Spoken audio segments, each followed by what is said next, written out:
হে everyone, এটা হচ্ছে next part. আমি বলেছিলাম তোমাদেরকে আগের ভিডিওতে যে আমি একটা পার্টে পুরো ভিডিওটা কমপ্লিট করতে পারছি না, তার কারণ অনেক লং হয়ে যাচ্ছে। তো সেই জন্য নেক্সট পার্ট আমাকে করতেই হলো। তো দেখো, আমি এখানে ব্রেকফাস্ট করতে এসেছি। বিবেক ওইদিকে ঘর ঝাড়া মোছা করছে, তো আমি ওইদিকে ওর জন্য ব্রেকফাস্ট করতে এসেছি। ওর খিদা পেয়ে গেছে। ও ব্রেকফাস্টে প্রায় দিনই ওটসেই খায়, আর এই ওটসের মধ্যে আমি ওকে কলা দিই, ড্রাই ফ্রুট দিই, তো একটা স্মুদি বানিয়ে ওকে আমি দিই। এটাই ও প্রায় দিনই খায়। আর মাঝে মধ্যে হয়তো এটা সেটা খেলো বলতে ওই চিড়া খায়, তারপর সাবু খায়, হয়তো কোনো দিন মুড়ি খেলো, কোনো দিন ভাতে মুড়ি খেলো, ওটা মাঝে সাঝে। কিন্তু ওর প্রায় দিনই হচ্ছে ওটসটা ওর চাই, মানে একটা নেশার মতোও বলতে পারো, নেশা হয়ে গেছে যেন ওটসটার প্রতি। তো এই ড্রাই ফ্রুট দিয়ে আমি একটা স্মুদি বানিয়ে ওকে দিই। তো সেই মতো ওকে আজকেও তাই করে দিচ্ছি। তবে আজ খুব জলদি ছিল, আর নিজের জন্য কিছু খাবার বানানো হয়নি, কারণ ওকে আমি বলেছিলাম তুমি ঘরটর ঝেড়ে যখন বাইরে যাবে আমার জন্য একটু বাইরের থেকে আজকে ছোলা বাটুরা এনে দেবে। তো সেই আমি ওকে বলেছি, এখন তার জন্য ওর খাবারটা রেডি করে দিচ্ছি। ও বাইরে যাবে তারপর তো এনে দেবে। তো ও ঘর ঝাড়াঝাড়ি করছে, আর এদিকে দেখো আমি ওর খাবারটাও রেডি করে দিলাম। আর একটুখানি কাঠবাদাম ভিজাতে ভুলে গেছিলাম, তো সেটাই কেটে কুচি কুচি করে ওটার মধ্যে মিশিয়ে ওকে দিয়ে এলাম। তো বাইরে যখন যাইও তখন বলে কি আজকে ছোলা বাটুরার দোকানটা বসায়নি। তো আর কি বলা যায়, কিছু তো বলার নাই। তাই আমি নিজেই ভাবলাম তাহলে মুড়ি খেয়ে নিই। এবার মুড়ি খেতে গেলে কী দিয়ে খাই, তারপরে বেসন আছে, আর এদিকে কুমড়াও আছে, তো কুমড়ি ভেজে নিই। আর সত্যি কথা বলতে আমি এসব ভাজতে ভালো করে পারি না। কুমড়া বলো বা বেগুন দিয়ে বলো বা যাই বলো, আমি ভাজতে ভালো করে পারি না। তো আমি আমার মতো যেমন করে ভাজতে পারি আমি সেভাবেই নিজেরটা নিজে তৈরি করছি। তো অত চাপ নেবার নেই কিছু, যেভাবে পারি আমি সেইভাবেই ভেজে, আর মানে ভেজে পরে আমি আগে খাবারটা খাবো। তার কারণ বাজছিল মোটামুটি তখন 10:30 থেকে 11:45, আর মানে টানছিল না শরীরটা, পেটের মধ্যে পুরো একদম ছুঁচা একদম দৌড়ে বেড়াচ্ছিল।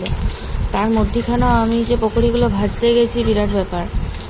তো এই দেখো ভাজছিলাম, দেখেই বুঝতে পারছো কি হাল করেছি এটার আমি। পুরো একদম মানে পশ্চিমবাংলার হালের মতো অবস্থা করে দিয়েছি। তারপরে যখন নামিয়ে পরে দেখছি সাদা রয়েই গেছে, ভাজার ঠিক মতো হয়নি। তারপরে আবার ফিরে আমি সেগুলোকে ভাজার জন্য দিয়ে দিলাম, ফিরে আবার ভাজলাম আমি। তারপর একটু লাল লাল হলো তবে তো স্বাদ হবে না, কি বলো। এবার সাদা রয়ে যাচ্ছে, সেগুলো খাওয়াও ঠিক না। আর এই দেখো ভাজা হওয়ার পর লাল লাল হয়েছে। আর এদিকে আমার মুড়িও রেডি, চানাচুর, শসা, ছোলা, মুড়ি, সরষের তেল। আর এদিকে চাটাও হয়ে গেল, দুধ গুলছি, চাটা হয়ে গেছে। এদিকে ভাতও মোটামুটি রেডি হয়ে গেছে। তো এই দেখো মুড়িটা এখন মাখা দেখে না আমার খুব লোভ লাগছে, খেতে ইচ্ছা করছে। এখন তো আমি ভয়েস দিচ্ছি, এটা তো ভিডিও সকালে হয়ে গেছে। তো এই দেখো চাটাও সেরকম কালারটা হয়েছে। তো সব খেয়ে দিয়ে একদম মানে খাওয়া দাওয়া করে আর এলাম হচ্ছে ডালটা বসাতে। তার কারণ ডালটা হতে একটু টাইম লাগে, সিটি পড়ে তো অনেকগুলো। তো পেঁপে দিয়ে আমি ডাল করব, মুসুর ডাল আর অড়হর ডাল দিয়ে সিদ্ধ ডাল করব। এটা তো হলুদ দুবনে পেঁপে দিয়ে করব। আর ব্যাপারটা হচ্ছে অড়হর ডালটা না শুধু আমার বলো বা বিবেকের বলো আমরা শুধু খেতে পারি না, একটা কেমন গন্ধ হয়। তো তার জন্য মুসুর ডাল মিশিয়ে দিতে হয়। তো সেই জন্য মুসুর ডাল আর অড়হর ডাল আমি সবসময় একটু মিশিয়ে দিই। শুধু অড়হর ডালটা একটু গন্ধর জন্য না খাওয়া যায় না। তো দেখো জলও দিয়ে দিলাম পরিমাণ মতো। আর এখানে পেঁপে, একটা গোটা পেঁপে আছে, মানে দুবেলাও খাবে বলে আর একটু বেশি করে দিয়ে দিয়েছি। আর এখানে লবণ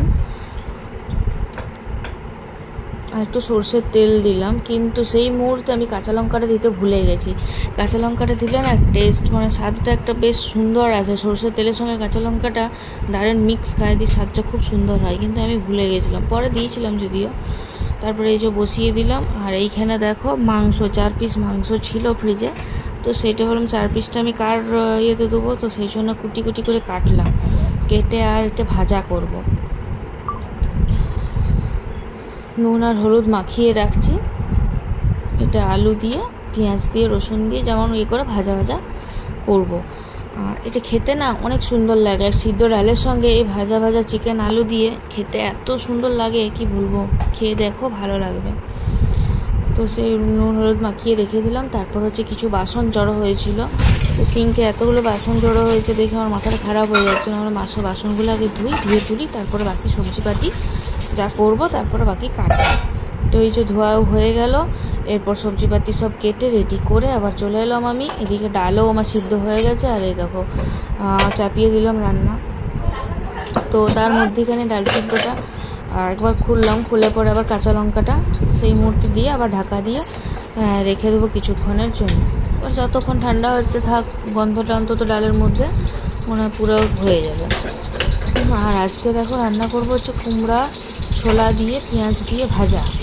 আর ওইদিকে আলুটা রেখেছি, এটা মাংসের জন্য দেবো। আর এদিকে পেঁয়াজগুলো কেটে রেখেছি মাংসের জন্য, আর একটুখানি কুমড়া ভাজাতে দেবো। তো আমি রান্না চাপিয়ে দিয়েছি কুমড়া ভাজা। আচ্ছা, কুমড়া ভাজা তোমরা কে কে খাও একটু বলো। আর এদিকে ভাজা মোটামুটি হয়ে গেছে, তারপরে পেঁয়াজটা দিয়েছিলাম। তো পেঁয়াজটা দেখাতে ভুলে গেছি, পেঁয়াজটা লাস্ট করেই দিয়েছিলাম। আরও রান্নাও হয়ে গেছে, রান্না না সরি, কুমড়ার ভাজাটা হয়ে গেছে। এরপরে বসাবো হচ্ছে মাংসটা। তো মাংসটা মোটামুটি আমার হয়েই এসছে, অনেকটা লেট করে ভিডিওটা অন করেছিল। মাংসটা মোটামুটি হয়ে এসছে আমার। তারপর লাস্টে একটুখানি টমেটো সস আর একটু কাসুরি মেথি দিলাম। কাসুরি মেথি দিলে ভালো করে একটু নাড়াচাড়া করে আর নামিয়ে নিয়েছিলাম। তো দেখেই এখন আমার লোভ লাগছে, মানে মনে হচ্ছে এখনই যদি আমি আবার খেতে পেতাম তো খেতাম আর কি, যেহেতু এখন ভয়েস দিচ্ছি। আর এগুলো ডালটা সব রান্নাবান্না করার পর ডালটা আমি ঢালছিলাম। আর এই সময় কাঁচা লঙ্কার যে গন্ধটা না এত সুন্দর মানে লাগে, কি বলবো, আমার তো এমনি ভালো লাগে কাঁচা লঙ্কার গন্ধ। তো এই ডালটাও হয়ে গেল। এবার আমার সমস্ত রান্না রেডি, আবার পরিষ্কার করে নিলাম। আর কিছু বাসন রয়ে গেছে সিঙ্কে, সেগুলো আমি এখনই ধুয়ে নেব। তারপর আমি মানে ছাড়া পেলাম আমার কাজের থেকে। সকাল থেকে এমন ছুটে দৌড়ে কাজ করেছি, আমি আর পাচ্ছিলাম না। বসলাম মোটামুটি এখন 1:30 মতো বাজে। তো এই বসলাম, আমি বসে একটু আগে আমি জল খাবো। জল খেয়ে চুপচাপ ফ্যানের তলে খানিকক্ষণ বসবো, বসে আমি স্নান করতে যাব। তো দেখা হচ্ছে পরের ভিডিওতে। ভালো থেকো, সুস্থ থেকো, টাটা।